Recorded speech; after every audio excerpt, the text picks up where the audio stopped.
Bismillahirrahmanirrahim. Elhamdülillahi Rabbil alemin. Ve salatu ve selamu ala Resulina Muhammedin ve ala alihi ve sahbihi ecma'in. Esselamu aleyküm ve rahmetullahi ve berekatuhu.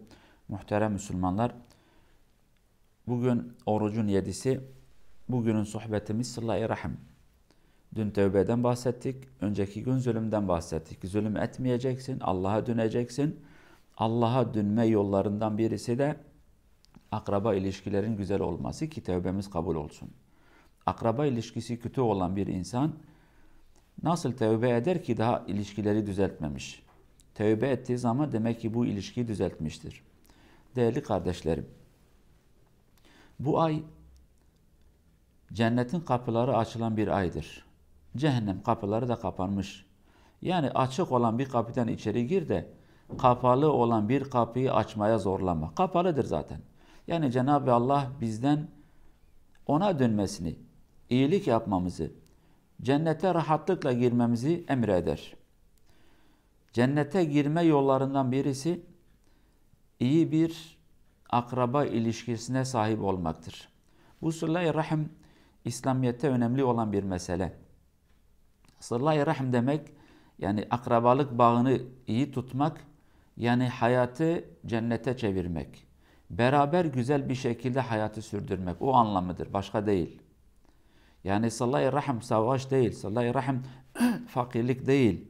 Sıla-i rahme sahip çıkmak, ilişkileri güzel tutmak, hayatı güzelleştirmektir.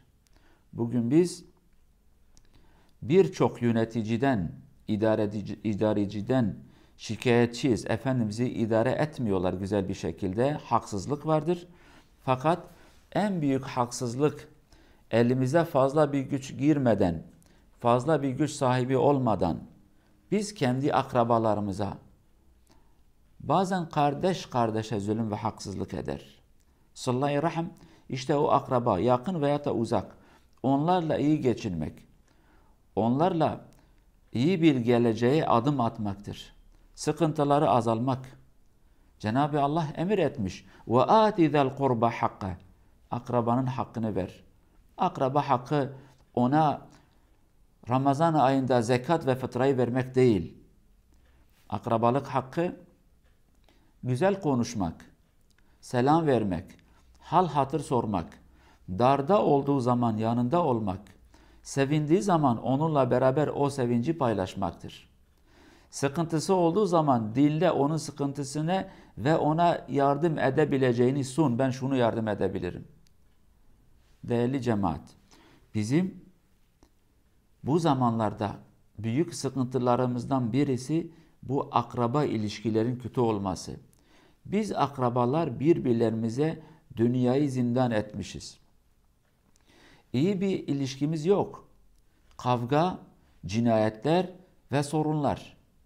Bir bakarsın ki bazen iki kardeş bir dönüm, bazen daha az bir tarla için, bir arazi için birbirlerini öldürüyorlar. Bazen akraba birkaç metrelik bir arsa için birbirlerinin kafalarını kırıyorlar. Senelerce birbirleriyle konuşmuyorlar. Kin ve nefret besliyorlar. Allah aşkına fani olan bir dünya için bu değer mi? Ki Cenab-ı Allah emir etmiş, iyi davranın birbirlerinize. Ey akrabalar, ey akrabalarıyla iyi geçinmeyen insanlar, bu dünya fanidir. Arkanda bırakır gidersin. Allah huzuruna giderken Allah sana soracak. Bir emrim vardı sana. Nasıl namazı etmiştim, orucu emretmiştim. Nasıl zekat ve had vardı. Nasıl şu haramlar yasaktı sana demiştim ki yapma. Benim bir emrim de akraba ilişkisiydi. Sen niye bu emri ayak altına aldın? Benim bu emrime niye dikkat etmedin? Sen niye akrabalarınla iyi geçinmeye çalışmadın? Niye dünyayı hem kendine hem onlara zindan ettin? Değmez değerli cemaat. Bak müşrikler müşrik olduğu halde Mekke'nin müşrikleri onlar bile bazen zulüm ederler fakat yine oturup birbirlerini eleştiriyorlar. Ya bu bize yakışmaz. Bak müşrik olduğu hallerde, kafir oldukları halde, putlara taptıkları halde bazı değerler vardı onların yanında. O değerleri ayak altına alan biri tarih boyunca lanetlenen bir insan olurdu. Ebu Leheb niye ismi Kur'an-ı Kerim'de lanetle geçiyor? Niye? Peygamberin amcası olduğu halde. Birçok zalim var peygamber zamanında Ebu Leheb'den daha beter, daha alçak, daha kötü. Fakat Ebu Leheb herkesten daha fazla akraba bağlarını ayak altına alan bir insandı. Peygamberin öz amcasıydı.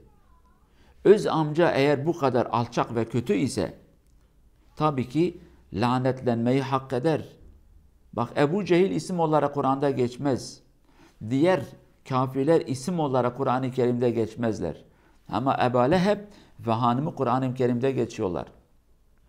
Çünkü bu iki insan peygambere yakın olan insanlar düşünceleri farklı olabilir. Fakat yakın oldukları halde akraba bağına dikkat etmediler. Akrabaya kötülük ettiler. Amca kardeşinin oğluna bunu yapar mı? Hele yetim büyüyen, hele doğduğu zaman çok sevinen bir insan Ebu Leheb, peygamber doğduğu zaman Ebu Leheb çok sevilmişti. Ona rağmen bu sefer kin ve nefreti beslemeye başladı amca olduğu halde. Allah da Kur'an-ı Kerim'de onu lanetledi. Değerli kardeşlerim, akraba bağlarına dikkat edelim. Akrabalarımızla iyi geçinelim. Paradan dolayı, mülkten dolayı birbirlerimize hayatın zindan etmeyelim. Akrabalık demek şudur. Bazen bir fedakarlık edeceksin. Bazen bir haktan vazgeçeceksin. Akrabanı gördüğün zaman selam vereceksin. Akraban bir kötü laf söylemişse bile görmemezlikten, işitmemezlikten geleceksin. Ancak bu şekilde akraba bağı güzel olur.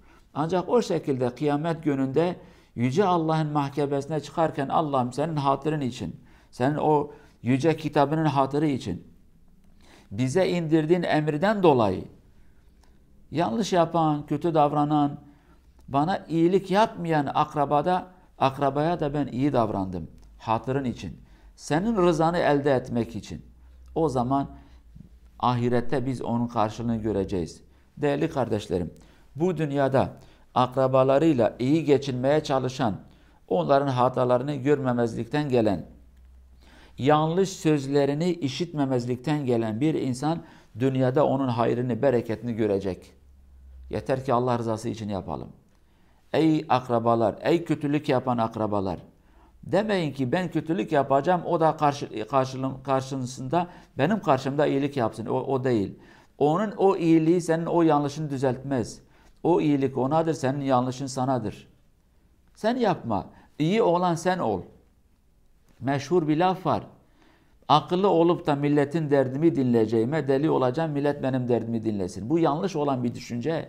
Sen akıllı ol, sen sabırlı ol, sen kibar ol, sen nazik ol. Sen akrabalarını idare etmeye çalış. Paran varsa onlara yardım et. Hal hatırlarını sor. Paran yoksa bile tatlı bir sözle onlarla güzel konuş.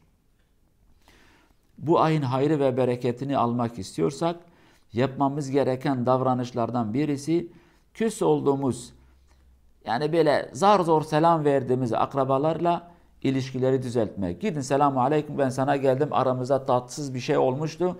Gel birbirlerimizi affedelim, birbirlerimizle güzel geçinelim. O zaman hayatımızın tadı olur. O zaman zaman güzel olur. O zaman biz niye yaşadık bunu bileceğiz. Akrabalarımızla beraber hem sevineceğiz hem de ağlayacağız. Ama maalesef biz şimdi ağlamayı bilir, sevinmeyi bilmeyiz. Akrabalardan birisi küs olsak bile vefat ettiği zaman, öldüğü zaman onun ailesiyle, akrabasıyla mezara gider, ağlarız. Fakat sevinci olduğu zaman sevinmeyi bilmeyiz. Bu da bizim cehaletimizdir. Cenab-ı Allah iyi ilişkileri bize nasip etsin. Akrabalarımızla olan ilişkileri Allah'ın istediği şekilde olmayı nasip etsin. Allah'ım bize haksızlık eden akrabalar varsa onları senin hatırın için, rızan için affettik. Biz de birine haksızlık etmişsek o da inşallah kalbi yumuşar, bizi affeder. Akrabalarla beraber iyi bir yaşamı cümlemize nasip et. Allah Azze ve Celle bu Ramazan ayının hayrı ve bereketi cümlemize nasip etsin. Vesselamu aleyküm ve rahmetullahi ve berekatuhu.